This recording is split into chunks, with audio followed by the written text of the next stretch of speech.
Madwar 80 parteċipant ħadu l-okkażjoni mit-temp Benazzi li għamel flodwa tal-ħadd filgħodu u rħewla lejn l-istazzjon tan-nar tad-Dipartiment tal-Protezzjoni Ċivili f'Ħalfar biex jieħdu sehem fl-edizzjoni tal-Bike Ride ta' din is-sena b'risq il-Fondazzjoni Malta Community Chest Fund.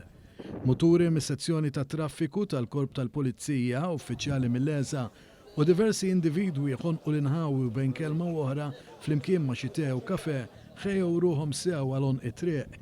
Jiddominaw kienu qatta rikers li huma ġodda fjamanti fis-suq lokali Malti u dan l-Spider li huwa ta' wieħed mill-organizzaturi ta' din l-attività Karo Chris Buttigieg. Tkellimna ma' Lorraine Templeman li tmexxi il-Kenem Riker and Spider Malta Riders u semhom f'din il-bike ride. Edin grupp żgħir aħna, però grupp maqut, u għalkemm edin grupp żgħir dejjem inħossu l-bżonn biex nagħtu semna f'okkażjoni bħal di fejn niġbru għal Malta Community Chest Fund, ġejna sena l-oħra, ġejna dis-sena u nittamaw nibqgħu nikbru bħala grupp u ninkomplu ġustin ta' wara. Din hija t-tielet edizzjoni tal-Bike Ride imtella fuq l-inizjattiva tad-Dipartiment tal-Protezzjoni Ċivili.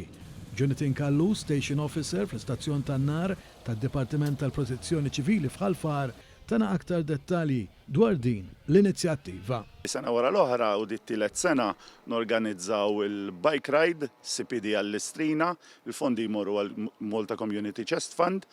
Sena wara sena jkonna turnout tajjeb ħafna, bħal manna l-lum, nirringrazzjaw il-bambin u anki għat-temp.